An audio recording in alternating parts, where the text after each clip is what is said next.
21 and 22 tonight. First question, of course, usually has to do with an idea or a theme of what we're studying. And of course, tonight's no different. But I think most of our women are back in this is more of a woman question, I think, probably, because it probably doesn't make a whole lot difference for guys. But question number one is, what are some challenges of spur of the moment guests? Anybody ever have somebody show up just unannounced?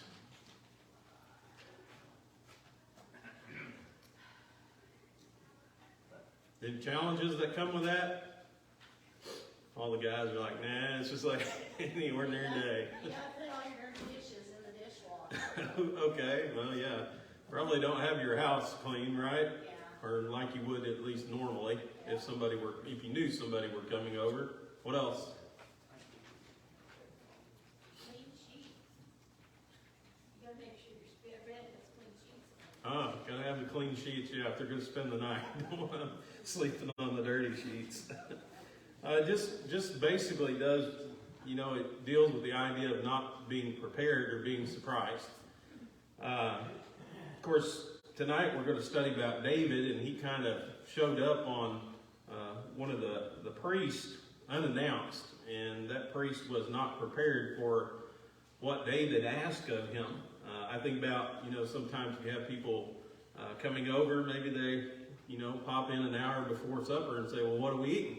Well, you didn't make anything for them, or maybe you're going to eat out that night, or, you maybe didn't have the right kind of food. Sometimes people have food allergies, and if you don't know they're coming, then you can't prepare for that. David had some unusual requests for a priest. He needed some food, and generally speaking, I wouldn't think that's, what a priest would be prepared to deal with. He needed a weapon. Sure wasn't.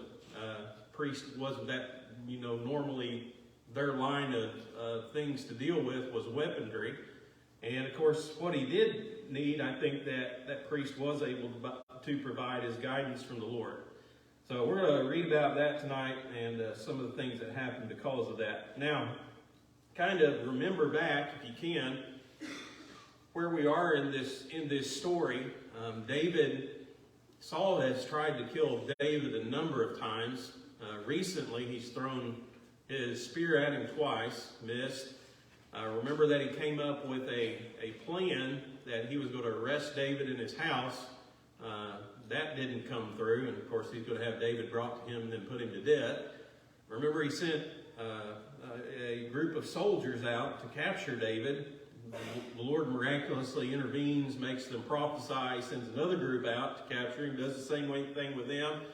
Sends a third group out, does the same thing with them. Finally, Saul says, I'll go get him myself. And the Lord miraculously intervenes with Saul, makes him prophesy too. So there's been a number, I think no less than 6 attempts on the life of David, and that was in the space of 2 days. And remember, he has a conversation with Jonathan. Jonathan, Saul's son, he can't quite bring himself to grips with the idea that his father Saul is trying to kill him, because he made an oath. Remember, he swore a promise, invoked the name of the Lord in that oath, and said he would not kill David. And so Jonathan is having a hard time seeing that. Remember, they come up with a plan by which Jonathan can finally see the light and see his father for who he is. After being verbally insulted by Saul and after nearly killing him with his spear, Jonathan finally realizes that he's out to get David. And so he immediately warns David of that plan. And what we're reading about here is David, the very moment that Jonathan reveals to him about that plan, they have a very brief parting goodbyes, I guess you could say. And Jonathan says, you got to get out of here. You got to get out of here as fast as you can. You got to go as far away as you can. So that's what we're reading about with David here. He's on the run. He's trying to get away from Saul. And where does he go?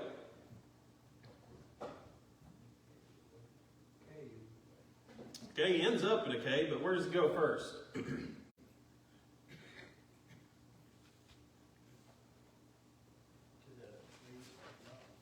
Yeah, he goes to Nob, and that's kind of an interesting.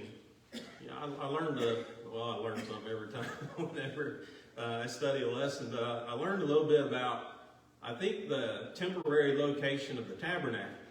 Remember when the Ark of the Covenant was captured, the Ark of the Covenant and the tabernacle were set up in Shiloh. The Philistines captured the Ark. Evidently, they destroyed Shiloh. We know from the scripture that it was destroyed at some point. What you read about, and this is one of the questions that I have, is why would David go to Nob? You know, what you read about is there's 85 priests that are stationed at this particular place.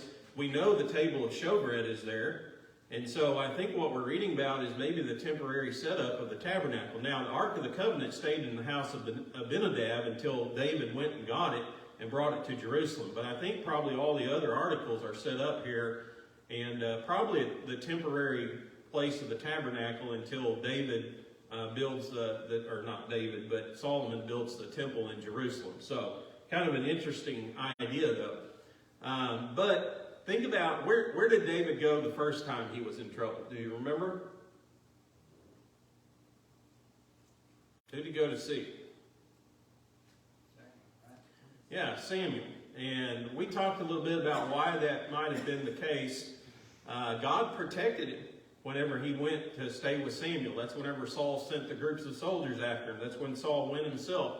God protected him both those times. So my question is, why do you think he doesn't, and I don't know for sure, but why do you think he doesn't go back to Samuel this time? Got any ideas? Well, yeah, I would think that would probably have to do with it. He knew where he went last time. And what we do know is we're not very far away from the death of Samuel too. You turn over to chapter 25, you'll read about the death of Samuel. So it could be the case Samuel's getting well up there in age, and may even be in poor health at this time. So probably couldn't provide the assistance that he did the first time whenever David runs away and hides with him. I don't know. It could be like Will said, but the Bible doesn't really say for sure. Could just be that would be the first place Saul would go looking for it, because that's where he was last time. So he can't go to Samuel, he can't go to Jonathan, and here he is. He's where can you go? Who can you trust? Well, if you can't trust a priest, you're in trouble, aren't you? So I think David is going to a place where he knows he can confide in these people. He can get help. And he can make it safely to where he's trying to go. So he goes to Nob. He approaches Ahimelech, one of the priests. And question number 2, what question does Ahimelech have for David?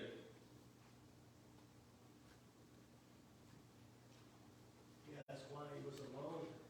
Yeah, evidently, this was not an ordinary occurrence to see David out in public by himself.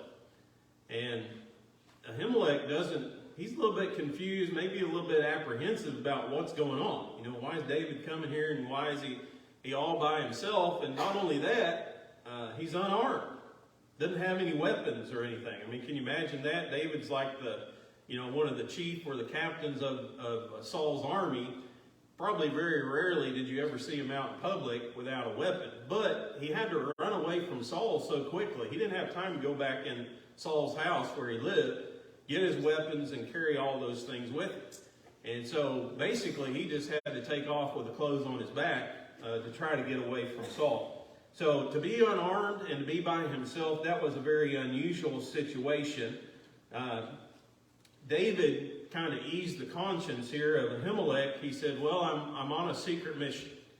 The king sent me on a secret mission, and it was so urgent, I didn't have time to eat. I didn't even have time to go back and get my weapons. The king wanted this accomplished very quickly, and so that's why I'm coming to you in this situation. He said, my soldiers are going to meet up with me down the road at the secret place, and then we're going to go accomplish this mission that God has for us. So he asked for some things from Ahimelech. Question number 3, what kind of provisions did David ask from Ahimelech? What's the first thing he asked for?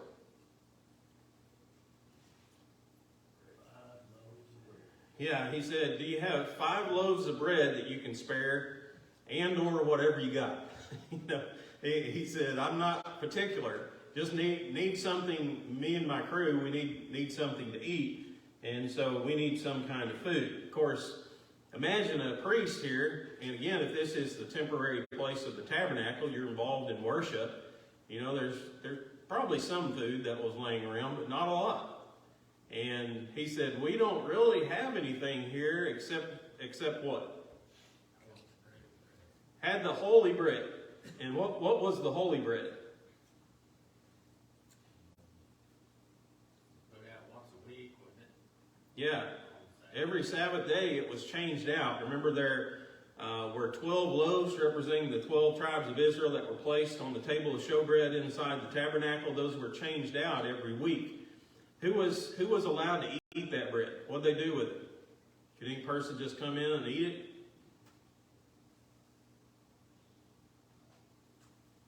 Just the priest, right? Yeah, it was reserved for the priest. It was considered holy or hallowed bread. And so it's like a lot of those sacrifices that were made unto the Lord, it was reserved for the priest and the priesthood, for them and for them alone to eat. So he said, we don't really have anything here to eat. The only thing we got is anything common to eat. He said, the only thing that we got is holy food. But he says, there are some conditions, if you're in a holy state and your soldiers are in a holy state, there are some conditions under which I can give you this bread. And so what was the condition, question number 4, that Ahimelech puts on this holy bread? That the young men would have to keep themselves from rape. Yeah. So one of the things you read about in the Old Testament is any bodily discharge that came from a person, any person who discharged it, any person who came into contact with it was considered unclean for a day. And so that would have spilled over into the sexual realm. So basically saying if you've abstained from sex, then you're not unclean or you're not unholy. And then you can go ahead and eat of this bread. Now, I want you to think with me for just a few moments here. Did David sin by eating this bread? Because what did the law say? Who was it for? For the priest, right? Not for the common person. Was David a priest?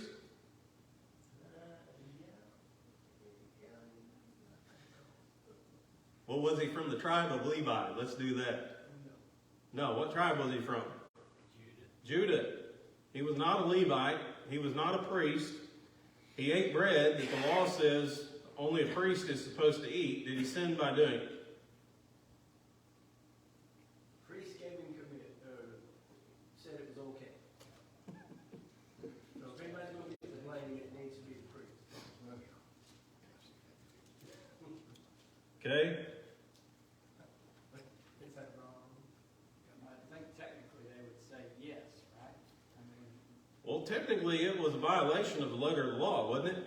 I mean, there's no way around that. this is where Jesus made note of the grace situation in certain situations. Yeah, so what's interesting is when you turn over to Matthew chapter 12, remember as Jesus is teaching about the Sabbath day, his disciples are accused of violating it. He talks about, did you never read what David did? How he entered into the house of God and he ate the showbread. And Jesus even says over in Matthew chapter 12, verse 4, which was not lawful for him to eat, nor for those who were with him, but for the priest, but only for the priest. But if you go on down to verse 7 there in Matthew chapter 12, he would go on to say he was guiltless in the matter. And so you have this principle in God's law, and generally speaking it's true.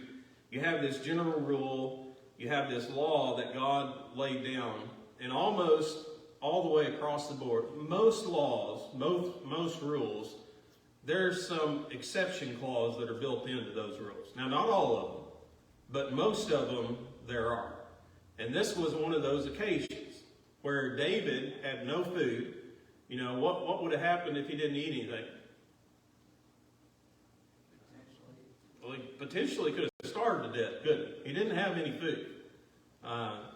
Could he go in and spare his life by eating this food? You know, is the law of God so legal and by the letter that it wouldn't allow for a person to save their own life if push came to shove? No. And generally speaking, when you look at that, that's what you have. You have all these laws. Well, it's the same thing with marriage, divorce, and remarriage. No divorce, no remarriage, except, are there any exceptions? Yeah, you have a general rule, you have a general law statement. There are some exceptions that generally come with that. And so most of God's laws are like that. One of the things I think that we have to be careful of as Christians, we don't want to become too legal or too wrapped up in the letter of the law and overlook things like mercy and justice and judgment. You know, that's what the Pharisees of Jesus' day, that's why he condemned them. They were all about the letter of the law, weren't they?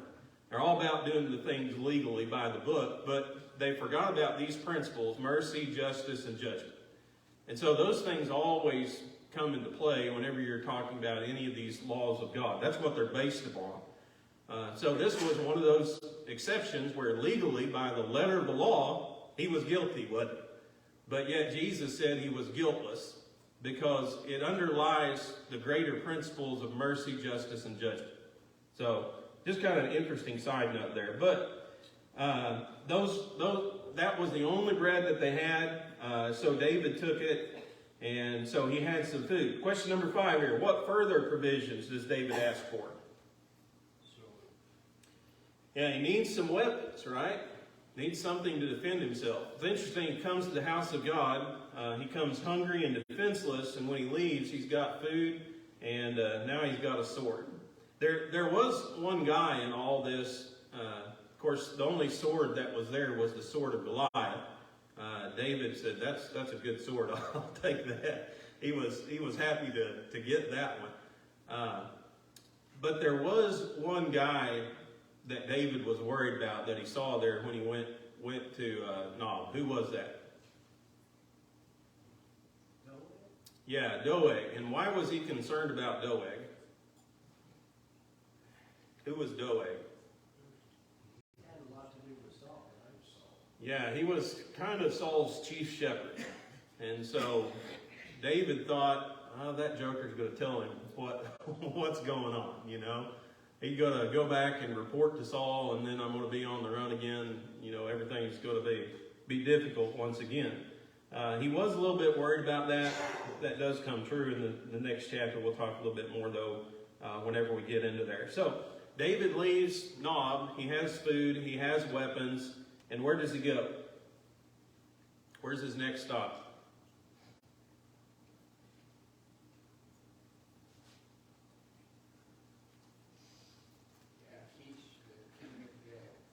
Yeah, he goes to Gath. And what do we know about Gath? Who was Gath controlled by? What territory is that?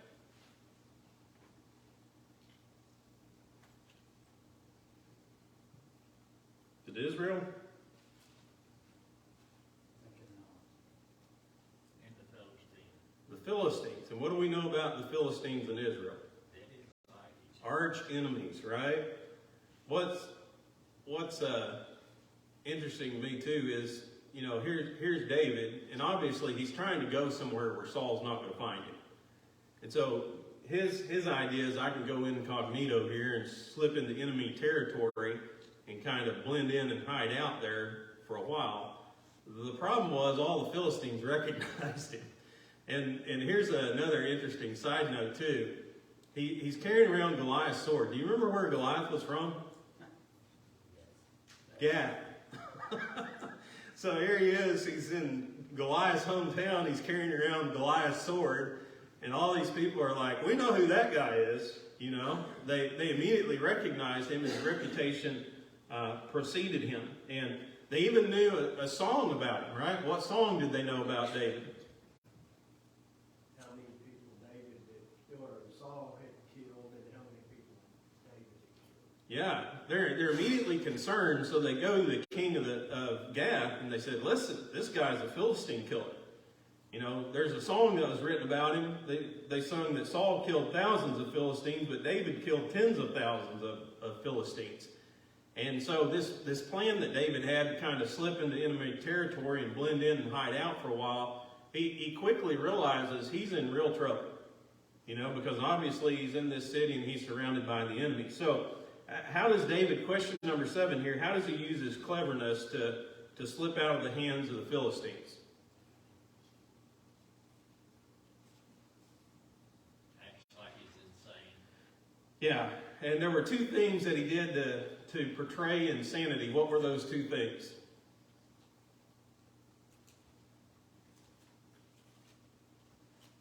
Scratch the doors of the gate and slaughter all of the deer.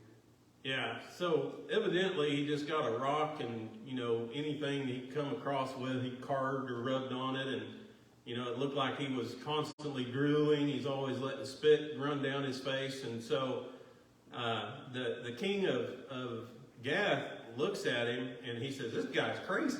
You know, this guy's insane. And you have to kind of understand a little bit how people who were considered insane, how they were viewed and how they were treated in that day and age. Basically, the pagan superstition of a person who was insane was that the gods were punishing them for something they had done. And so they didn't want to go out here and intervene in the affairs of the gods, and they didn't want to kill this person, because if you killed that person, you're intervening in the affairs of the gods, and everybody knows that'll bring you bad luck, right? So they were very superstitious about people like this. Basically, the king of Gath, he takes, you know, he watches him and he observes him, and he says, listen, I've got enough crazy people around me. I don't know if he meant that literally or he was just making an ironic statement there, but he said, I'm not going to take care of this guy. I'm not going to feed him. He's not going to stay at my house or stay in my place. And so it provided David an opportunity. First chance that he got out of there, and he was able to escape with his life. So he ends up going to the cave of Adullam, and when he goes there, there's some people that meet him there. Question number 8, what sort of people gather around David at this cave? Who's the first group of people that we read about? Stress. One that was in distress. Okay, some that were in trouble, people who were probably in trouble with the law. Who else? Yeah, his family. The first group that you read about coming there is his family, right? And why would you think his family would come there? Probably in jeopardy of his life. I would say if David is, you know, on Saul's radar, I imagine that his family probably thought, we're not safe either. At the very least, if they were safe, at the very least, I would say they didn't want to be a part of a nation where their son was treated the way that he was being treated. But I would say, as you read the story, it kind of indicates their safety was really what was at stake here. So they meet up with him there, and then you have all these other people who've been in trouble with the government, with the law. What other kind of people? 3 different groups that are mentioned here.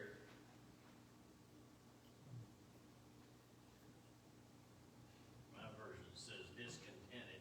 Okay? People who were just, in general, dissatisfied with Israel and with the government and with Saul. People who, you know, wanted to split, maybe. People who wanted to change. What's the third group that you read about?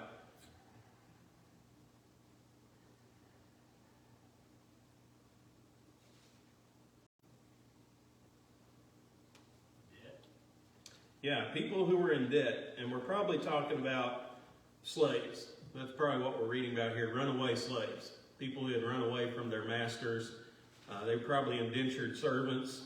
And so people were out there looking for them, and this was a way to kind of get away from that or find a safe haven.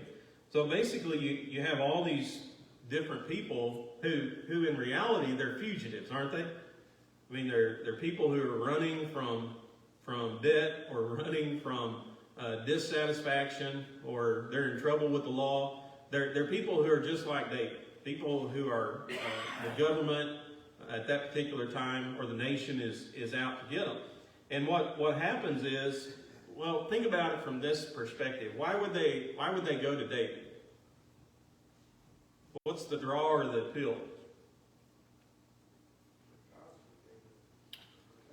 Yeah, and I think at this point, most people know David is the next king of Israel, right?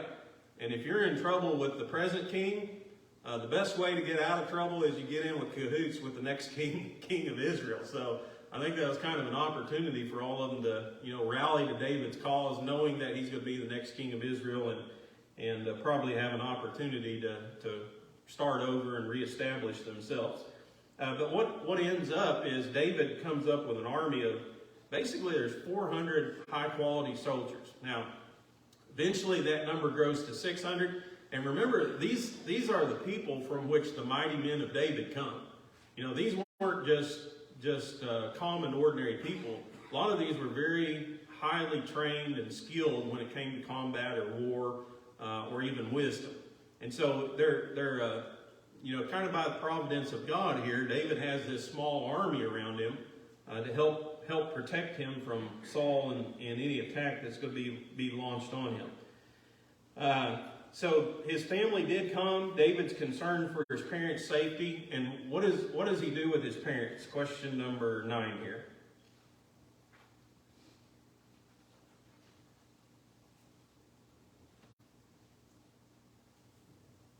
Where does he send them? Yeah, can't go to the Philistines, right?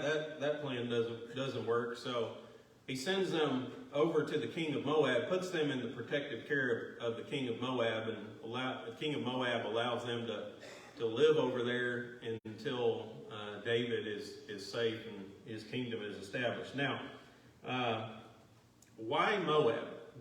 What's the significance of Moab? What are some things that we know about Moab?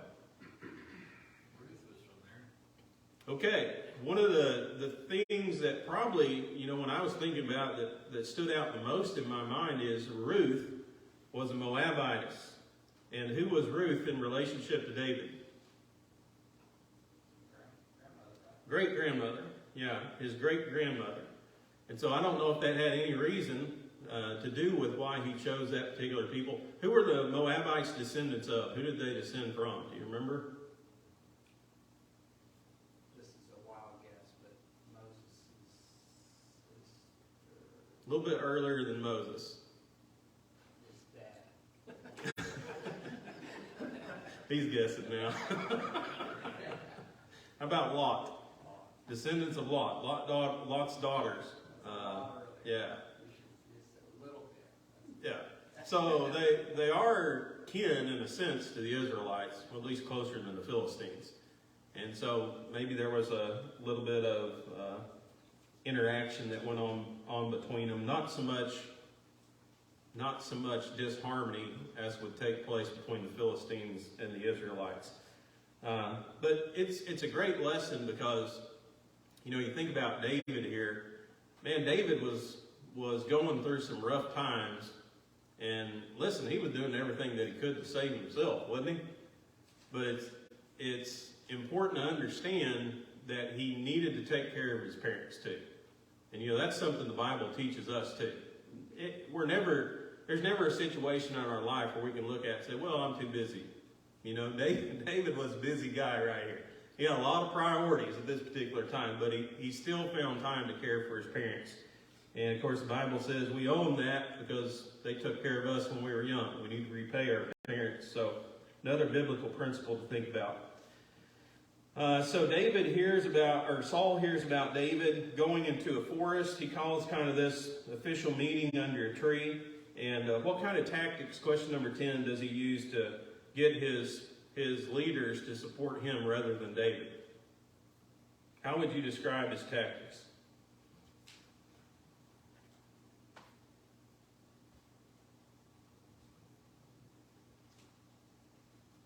Kindness? Logic? Question mark? No, not there yet. How would you describe his tactics? Blackmail? Do what? Blackmail? Blackmail? That's a pretty good way to describe it. Basically, he's out here, he's angry as all get out. And he's trying to put fear into the hearts of the people. One one of the things that the Bible teaches us about the principle of leadership is you can't lead from a standpoint of anger and fear, can you? That's not a good way to lead people. But this is just kind of indicative of Saul and who he has become. And so basically, Saul knows that his kingdom is going to be taken away from him. And he is always suspicious now of some plot and some treachery that's going on behind the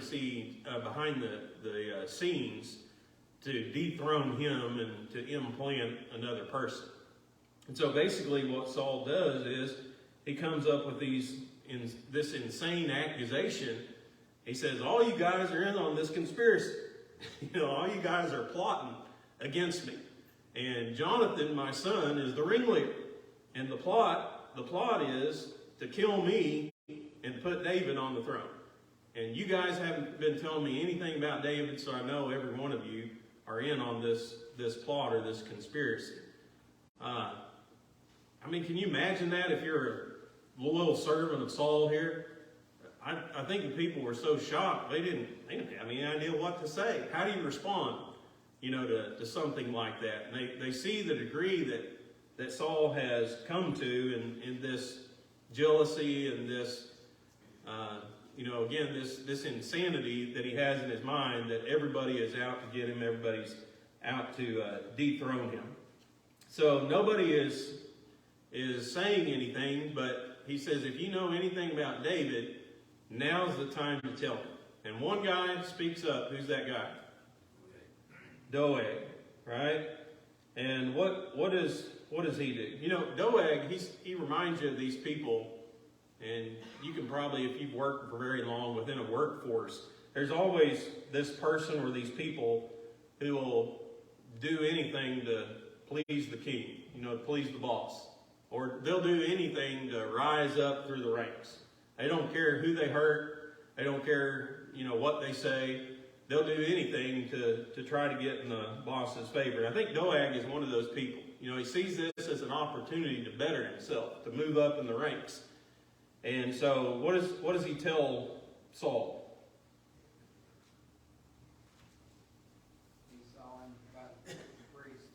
Yeah, he said, I saw David. I saw him. He was at Nob. He went into Ahimelech the priest. Ahimelech the priest inquired of God for him, and he gave him some food, and he armed him. And Saul said, that's it. Those priests are in this plot. They're involved in this conspiracy to get me killed and to put David on the throne. So he accuses, question 12 here, he accuses all these priests. He calls or tells them to go get these priests. There's 85 of them, the Bible said. I think that's the right number. There's 85 of them that come from Nob, and basically he accuses them of being part of David's conspiracy to kill Saul. And of course Ahimelech, he doesn't have a clue what's going on, does he? He is utterly shocked at this accusation that Saul is putting upon him. And so question number 13, how does he maintain his innocence?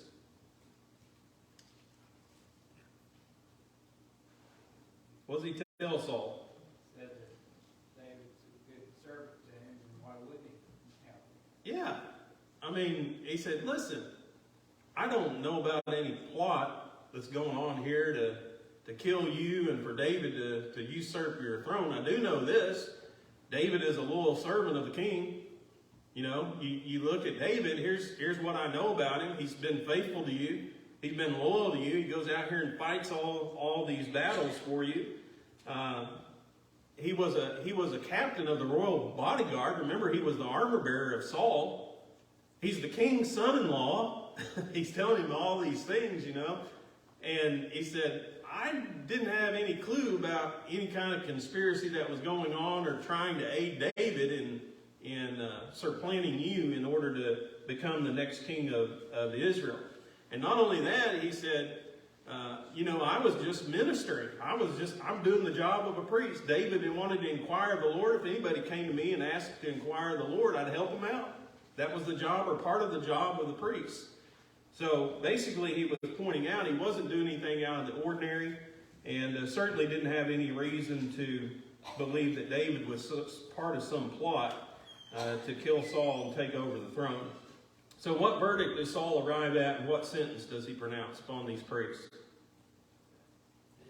Well, he said, you're all guilty. You're all part of this plot. You're all part of this conspiracy.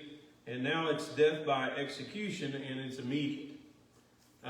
It's important to point out, there was a lawful process in Israel through which a person could be tried.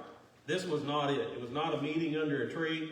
It wasn't the decision of a one-man person or a king to say what was to be done or what wasn't to be done with somebody. So he says to his servants, kill all these priests. Servants wouldn't do it. The servants knew the proper process hadn't been followed. They knew that they had been unjustly condemned, unjustly sentenced. And besides that, they were priests of the Lord.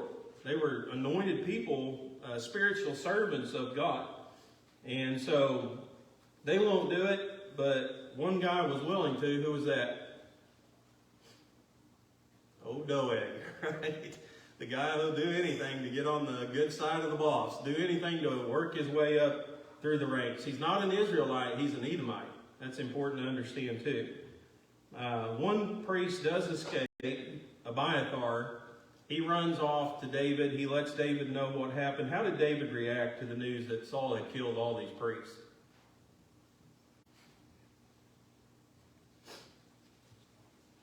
He said that he knew that he would tell. Yeah, he agonized over it, didn't he? I mean, he said, I knew when I saw that guy, I probably should have killed him right then and there. I knew he'd go tell Saul, you know. I don't think he imagined that all this would happen because of it, but, you know, sometimes people say, well, David lied and he got away with it. That's some pretty stiff consequences, isn't it? To what David told him was going on. But he did. This was what I think made David different from everybody else too. You know, David, whenever he did something wrong, he had readily admitted it. And he accepted personal responsibility. So that's my fault. You know, everything that happened because of me and what I did. So it ends up that David and Abiathar have something in common. What is that? Question 17.